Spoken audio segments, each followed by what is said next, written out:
Oh, makipag-debate ka kay Sarah, ha? Anong pangalan nito? Lovely Suwang?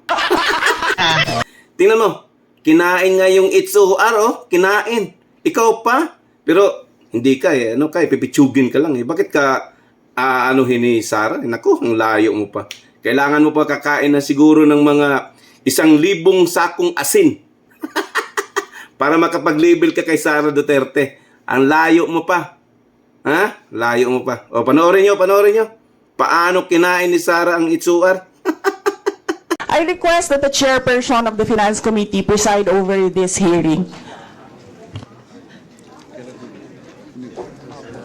Madam Vice President, with due respect, you are not allowed to do that, Madam Vice President. You are not allowed to introduce any motion. You are a research person in this hearing, Madam Vice President. Ma'am. I requested, In the same as vein- your research person, I requested So that the your request is chairperson of the denied, committee. Madam Vice President. Just please answer the question. The issue on confidential funds falls squarely within our discussion of your 2025 budget. Narinig mo yung sinabi niya, ma'am? Narinig So mo yung please proceed. nakikinig ka sa kanya kanina? Absolutely. Walang rules dito. Please proceed and answer the question. It's a very simple question. Di ba? Please explain the specific spending on those items that she enumerated. We move to the next Madam Chair. person on the list. Madam Chair.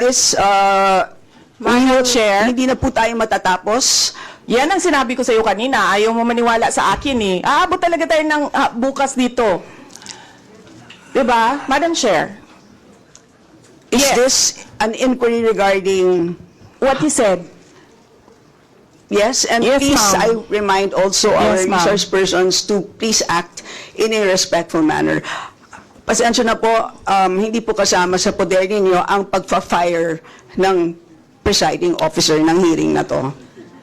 So yes, you may So proceed if po. you allow members of the House of Representatives lines like what you just said, like pusit, bakit mo ako kinukrucify for saying a fact that somebody is convicted of child abuse sitting in the chair? Pusit, and then I cannot fire the presiding chair. So bakit? Yes, we Bakit napaka one-sided nito, ma'am? noted po. Dahil ba madami kayo dyan sa kabila at nag-iisa ako dito? We note all your comments, ma'am, and let us now proceed. Kaigit na.